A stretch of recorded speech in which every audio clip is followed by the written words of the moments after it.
Préparation mentale, 3 erreurs à éviter. Bonjour à toutes et à tous, soyez les bienvenus dans cette vidéo dans laquelle, vous l'avez compris, je vais aborder avec vous des erreurs qui seront à éviter en préparation mentale. C'est une vidéo qui est plus particulièrement destinée à des coachs, préparateurs mentaux, à des hypnothérapeutes, sophrologues, relaxologues, etc. Donc je suis David Vigneron, je suis infirmier diplômé d'État, je suis formateur en hypnose, EFT, thérapie brève également en préparation mentale et c'est un véritable plaisir pour moi de vous proposer cette vidéo.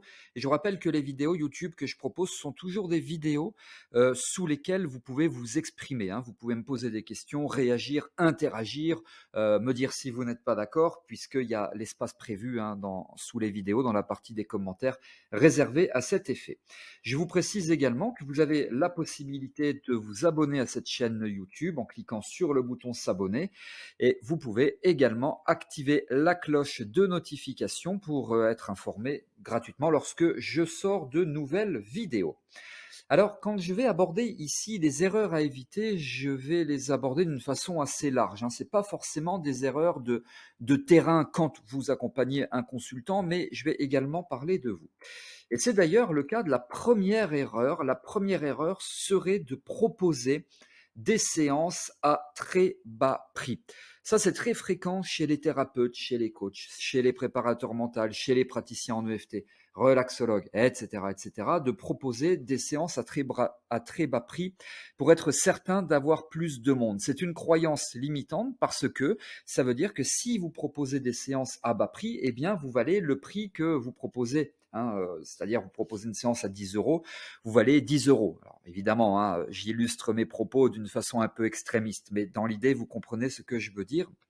Et il y a peu de temps de cela, sur une publicité Facebook, je voyais une hypnothérapeute qui proposait un accompagnement alors à 17 euros au lieu de je ne sais pas combien pour 1 heure. Alors vous imaginez 17 euros, vous enlevez le coût de la publicité Facebook, vous enlevez ce que coûte le cabinet, etc. Elle travaille gratuitement, voire même elle travaille à perte. Donc ça, c'est à éviter.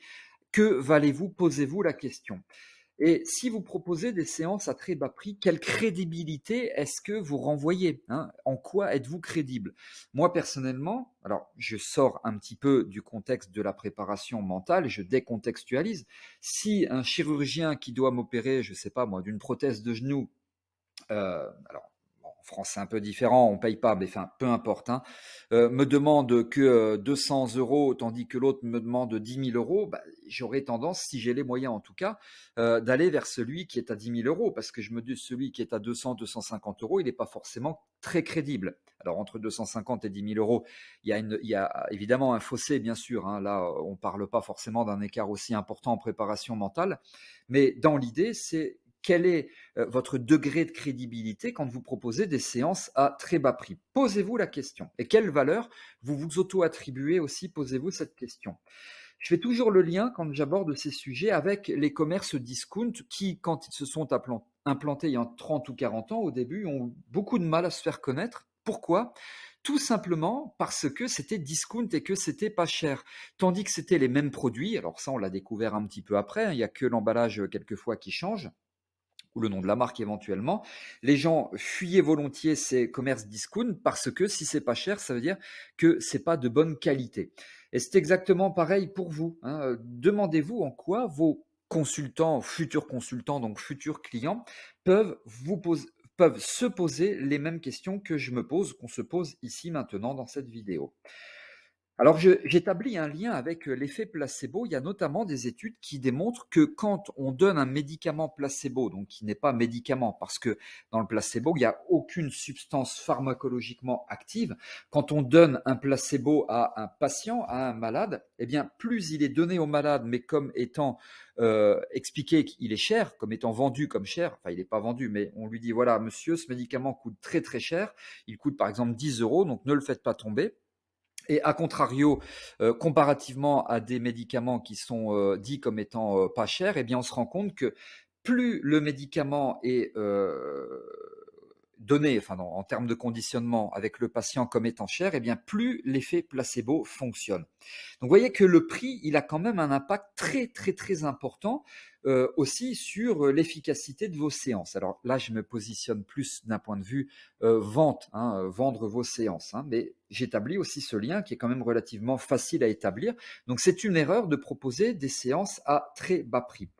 Et beaucoup de thérapeutes, beaucoup de préparateurs mentaux se disent: «Bah oui, mais parce que la concurrence, il faut que je me mette en dessous de la concurrence». C'est pas vrai, c'est pas parce que vous allez vous mettre en dessous de la concurrence que vous allez attirer plus de monde et par rapport à tout ce que je vous explique là, posez-vous les bonnes questions.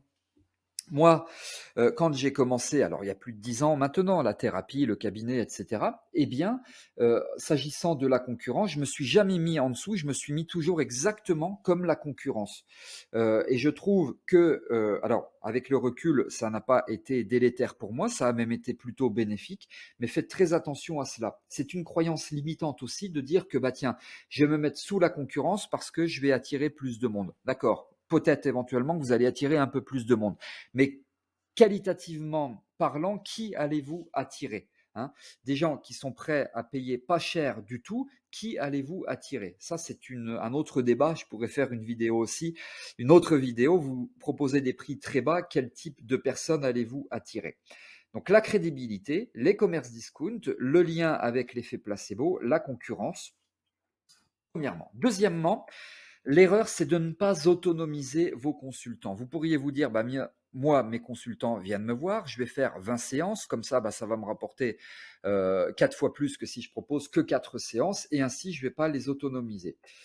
Lao Tse disait, alors je ne lis pas, je vous traduis un peu la citation, donne un poisson à un homme, il mangera aujourd'hui, apprends-lui à pêcher, il mangera toute sa vie. D'un point de vue commercial, vous pourrez vous dire, oui, mais bon, si moi je lui apprends à pêcher, bah du coup, il va plus jamais venir me revoir parce que il va être capable de se débrouiller tout seul. Alors ouais, ok, mais vous faites, c'est double effet qui se coule. Premièrement, vos consultants sont capables de se débrouiller tout seuls pour la problématique ou l'objectif pour lequel ils sont venus vous consulter, premièrement. Mais pas pour les autres problématiques. S'ils sont venus vous consulter, je ne sais pas moi, pour parler correctement en public, vous n'avez pas forcément expliqué la gestion du stress. Et puisqu'ils auront vécu une bonne expérience avec vous, ce qu'on appelle une expérience client, eh bien, ils vont avoir plus de facilité à venir vous voir pour la gestion du stress, premièrement. Et le deuxième effet qui se coule, c'est quoi? Eh bien, c'est que vos consultants, puisque vous leur avez apporté une bonne expérience client ou une bonne expérience consultant, eh bien, ils vont vous conseiller à des amis, des collègues, de la famille, les enfants, etc. Et donc, vous allez avoir le bouche à oreille qui fonctionne très très bien. Misez sur le bouche à oreille. Donc, de ne pas autonomiser vos consultants. D'abord, à mon sens, c'est une erreur au niveau de la prise en charge en elle-même, premièrement. Et deuxièmement, c'est également une erreur au niveau alors commercialement parlant, parce que vous ne serez pas forcément recommandable ou moins recommandable. Donc voilà, donc autonomiser vos consultants. En termes d'accompagnement, Dorothea Orem, qui est une infirmière qui travaille énormément, qui a travaillé parce qu'elle est décédée, hein, énormément sur ces notions d'autonomiser les consultants. Elle disait que il faut autonomiser les patients. Alors, elle parlait de patients parce qu'elle est dans un contexte d'infirmière, hein, voilà. Autonomiser les consultants dans un cadre qui est établi, c'est extrêmement bénéfique pour le consultant. En gros, elle disait, plus on en fait pour lui et moins c'est bon pour lui. Alors, il ne s'agit pas de rien faire pour lui, il s'agit de lui donner les bonnes ficelles, de l'accompagner correctement pour qu'il soit autonome, dépendant de lui-même, de ses ressources et pas dépendant de vous-même, même s'il y a quand même une toute petite dépendance par rapport à vous-même, parce que c'est vous qui allez lui expliquer comment être autonome, hein, comment être dépendant de lui-même. Donc voilà, vous voyez, globalement, si on écoute un peu Lao Tse, si on écoute Dorothea Orem, si on écoute Carl Rogers dans le contexte de la relation d'aide ou d'autres personnes, tout le monde est d'accord pour dire qu'il faut autonomiser les consultants. Tout le monde est d'accord également pour parler de cadre. Il faut cadrer, il faut instaurer un cadre, et moi j'utilise une affiche puisque, je vous explique, c'est quoi l'histoire de l'affiche. Puisque je veux autonomiser mes consultants, eh bien, qu'est-ce que je fais? Je leur demande de coopérer. Et pour coopérer, qu'est-ce qu'ils doivent faire? Ils doivent faire tout ce que je leur explique de faire. Ils doivent réaliser des exercices, etc., etc. Bon, tout ça, je l'apprends pour les gens qui suivent ma formation de coach préparateur mental. Et donc, j'ai une affiche sur laquelle est écrit en gros coopération, aidez-moi à vous aider et ainsi vous serez autonome, vous serez dépendant de vous-même et pas de moi parce que le magicien, c'est vous et c'est pas moi. Donc moi, je vous conseille, dans votre cabinet de consultation, de mettre une affiche en gros, enfin en gros, c'est sur du format A4, hein, c'est pas la peine de faire un 3 mètres sur 3, format A4, où en gros est écrit coopération, et ainsi là, vous renforcez encore l'autonomisation de vos consultants, de vos préparés. Et donc voilà, c'est cette fameuse coopération qui est si importante. Et évidemment, je fais le lien entre le cadre et la coopération et également par rapport à ce que toutes ces personnes nous disent, Lao Tse, Dorothée Aorem, Carl Rogers, puis après je peux vous en citer plein d'autres, hein, Hildegard de Pelpo, etc., etc. La coopération, donc une erreur serait de ne pas autonomiser vos consultants. Et pour autonomiser vos consultants, eh bien ça s'apprend, ça fait appel à des techniques. La troisième erreur, ça serait de ne pas chercher la cause du problème. Alors, par exemple, sur un échec à un examen, alors je vais donner toutes les causes là et puis je vais tout vous expliquer. Voilà, je vous donne tout brut de décoffrage et je vous explique. Par exemple, un échec à un examen, pourquoi l'erreur, hein? Pourquoi l'échec à un examen? Et je vais approfondir avec pourquoi l'erreur.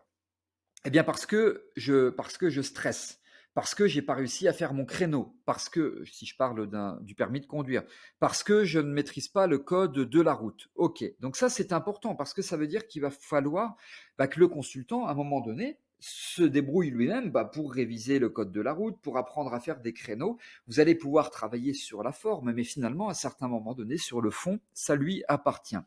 Et ce qui est très intéressant aussi, quand on va un petit peu travailler sur la cause du problème, quand on va travailler sur les erreurs, c'est de savoir pourquoi l'erreur. Parce que si on donne juste l'axe d'amélioration, la prochaine fois, il va falloir être capable de faire un créneau. Pourquoi l'erreur? Pourquoi est-ce que vous ne savez pas faire les créneaux? Eh bien, peut-être que la personne va vous dire c'est un défaut de compréhension parce que je n'ai pas compris pourquoi il faut braquer ou contre-braquer, enfin peu importe, hein, la précision dans mon exemple, mais vous comprenez ce que je veux dire. Eh bien donc, il va falloir qu'elle se rapproche de son moniteur d'auto-école pour que celui-ci lui explique précisément comment est-ce qu'elle doit faire au moment de braquer, de contre-braquer, enfin au moment où elle doit faire son créneau.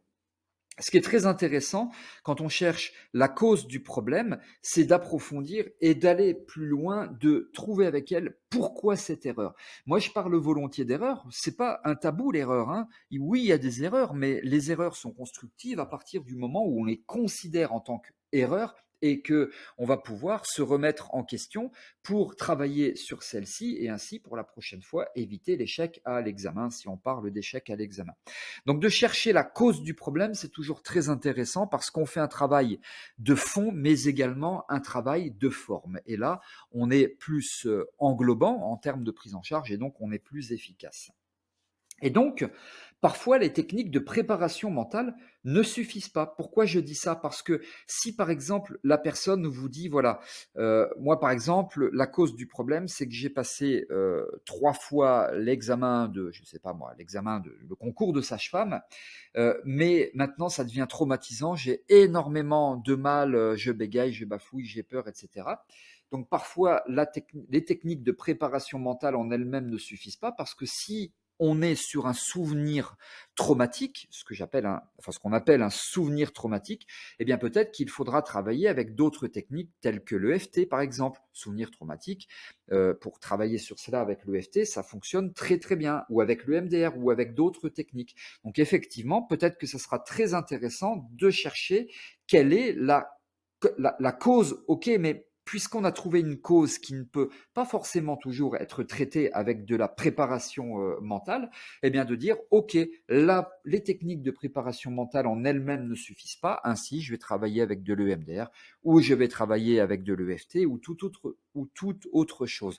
Et c'est en ça que je dis, je répète souvent dans des vidéos, que quand on accompagne une personne, un consultant, on doit être vraiment dans une prise en charge globale, pluritechnique, multidisciplinaire, parce qu'il ne faut pas s'arrêter à juste que de l'EFT, ou que de l'hypnose, ou que de la sophrologie, ou que de la préparation mentale, ou autre. La préparation mentale, Pour moi, je la considère comme ceci, c'est un panel de techniques qui compose une caisse à outils et on doit utiliser certaines techniques parmi toute cette caisse à outils, mais pouvoir les combiner avec d'autres techniques parce que 1 plus 1, dans ce contexte-là, quand on a bien compris, 1 plus 1 égale 5. Voilà par rapport à cette troisième erreur qui serait de ne pas chercher la cause du problème.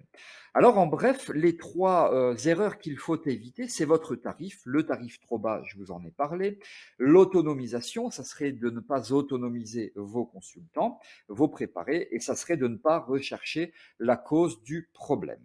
Voilà ce que je voulais vous expliquer ici.